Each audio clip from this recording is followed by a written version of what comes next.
Assalamualaikum warahmatullahi wabarakatuh. Selamat pagi, semoga sehat selalu dan tetap semangat belajar. Pada video kali ini kita belajar diagram alir proses dengan bab industri gula. Ada banyak jenis gula di Indonesia, tapi yang kita bahas di video kali ini adalah gula tebu. Gula tebu sendiri dibagi menjadi dua, ada raw sugar atau gula mentah dan refined sugar atau gula rafinasi. Bedanya apa? Kalau dari gambar ini, raw sugar atau gula mentah itu lebih coklat ya warnanya, sedangkan gula rafinasi warnanya putih.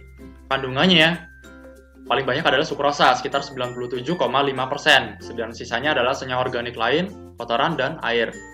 Nah, tapi dilihat dari prosesnya, kita lihat dari gambar ini, pertama ada tebu, diolah dengan proses milling atau penggilingan menghasilkan gula mentah. Kemudian gula mentah diolah lagi dengan proses refining atau pemurnian lebih lanjut, sehingga menghasilkan gula rafinasi. Jadi disimpulkan, kalau gula rafinasi adalah gula yang dihasilkan dari proses pemurnian lebih lanjut dari gula kristal, sedangkan gula kristal itu adalah hasil dari penggilingan tebu. Ya. Di sini milling atau penggilingan ada dibagi menjadi banyak tahap ya.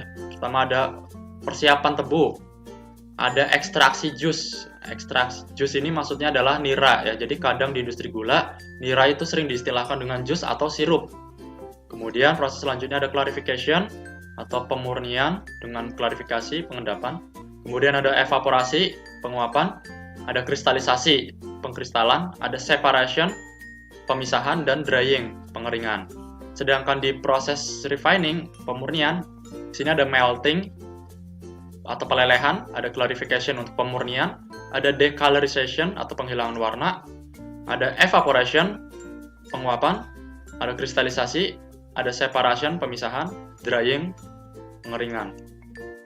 Nah, sedangkan yang kita bahas pertama adalah tahap proses produksi gula dari tebu dahulu ya. Pertama tebu itu ditebang ya. Proses pertama adalah penebangan dan pengangkutan oleh truk. Kemudian preparasi persiapan tebu sebelum diolah ya.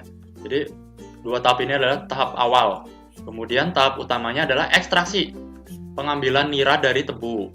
Kemudian ada pemurnian nira dengan cara untuk menghilangkan kotoran dari nira. Kemudian evaporasi, penguapan tujuannya adalah memekatkan nira. Kemudian kristalisasi, pengkristalan nira menjadi bentuk padat. Kemudian yang hijau ini tahap akhir ya. Setelah terbentuk kristal, prosesnya ada sentrifugasi, tujuannya untuk memisahkan, kemudian pengeringan, pengepakan. Sebelumnya kita ketahui dulu istilah di pengolahan gula ya.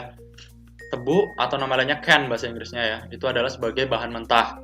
Kemudian nira itu yang hasil dari ekstrak tebu sebagai bahan umpan yang akan diproses, yang diolah, yang akan dikristalkan menjadi gula kristal ya. Kemudian gula pasir sebagai produk utama. Kemudian molasses atau tetes tebu sebagai produk samping dari proses pengolahan gula. Jadi nanti di industri gula produknya ada dua ya.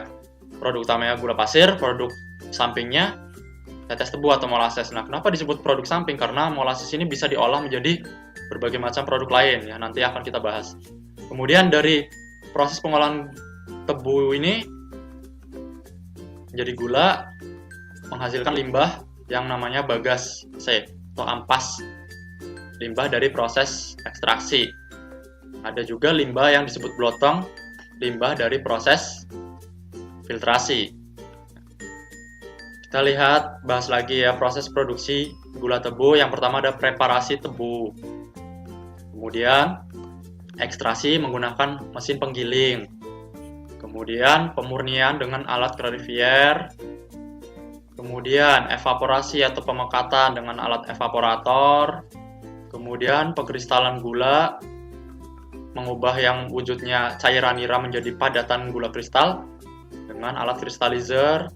Kemudian tahap selanjutnya kita pisahkan gula yang sudah terbentuk menjadi kristal dengan alat sentrifugal.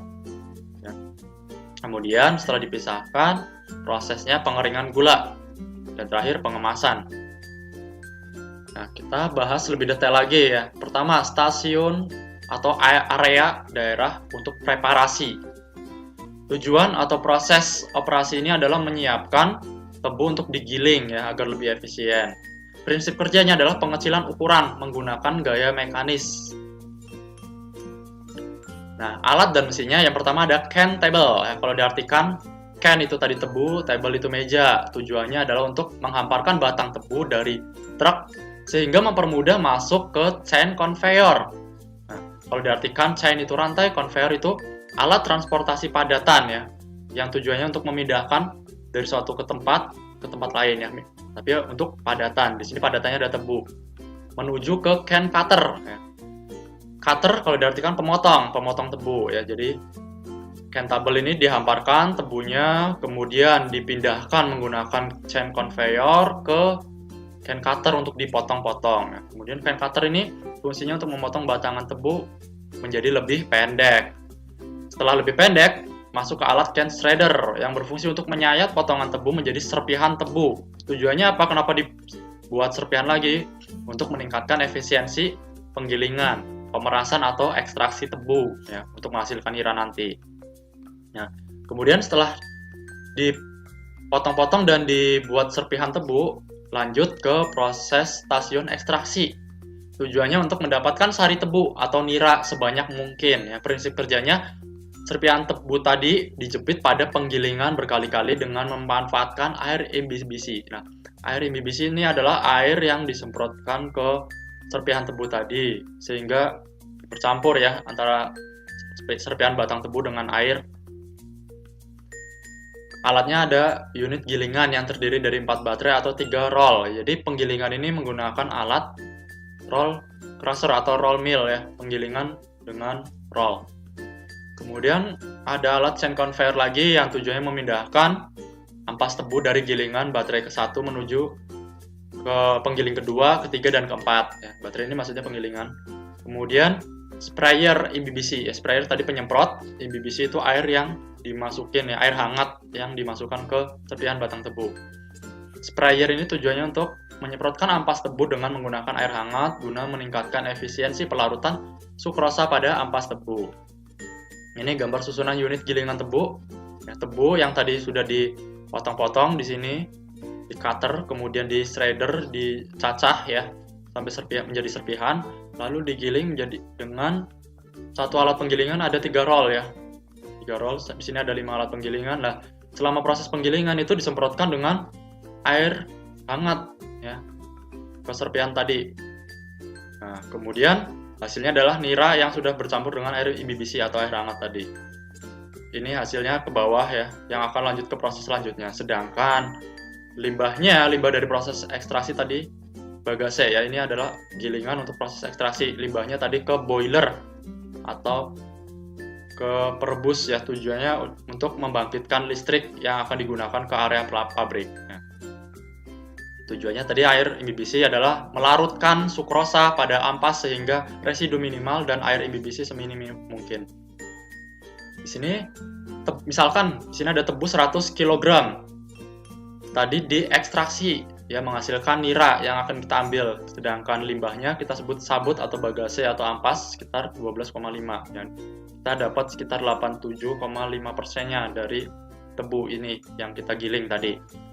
Nah, kemudian tadi kan ada air imbibisi ya, air imbibisinya yang larut kemudian menjadi padatan sekitar 20 sampai 25 kg.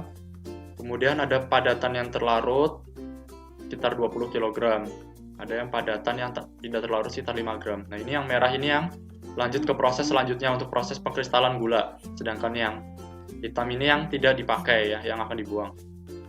Nah, di sini nanti ada istilah rendemen, yaitu kadar kandungan gula dalam batang tebu yang dinyatakan dengan persen. Bila dikatakan rendemen tebu itu 10%, berarti artinya dari 100 kg tebu ini yang digiling di pabrik gula akan memperoleh banyak 10 kg padatan terlarut. Rendemen sampel digunakan untuk mengetahui gambaran suatu kebun tebu berapa tingkat rendemen yang sudah ada sehingga dapat diketahui kapan saat tebang yang tepat dan kapan tanaman tebu mencapai tingkat rendemen yang memadai. Rendemen berapa persen itu dapat dihitung dengan nilai nira atau satuannya Brix dikali faktor rendemen. Nah, faktor yang berpengaruh pada rendemen gula, yang pertama, umur semakin tua berarti semakin tinggi rendemennya. Kemudian masa panen, kemarau semakin bagus rendemennya semakin tinggi ya, biasanya bulan Mei atau September sampai September. Kemudian efisiensi penggilingan atau ekstraksi, pada saat persiapan bahan, tadi pemotongan, jumlah unit gilingan, dan air imibisi yang digunakan sebanyak apa, itu mempengaruhi juga pada rendemen gula. Kemudian efisiensi pemurnian. Nah, pemurnian ini yang termasuk defekasi, sulfitasi, karbonatasi akan kita bahas pada video minggu depan ya. Setiap pabrik gula atau perkebunan gula mempunyai nilai faktor rendemen yang ditentukan oleh Pusat Penelitian Perkebunan Gula Indonesia yang ditentukan oleh umur dan efisiensi masing-masing. Untuk stasiun pemurnian kita akan bahas video selanjutnya. Terima kasih atas perhatiannya. Assalamualaikum warahmatullahi wabarakatuh.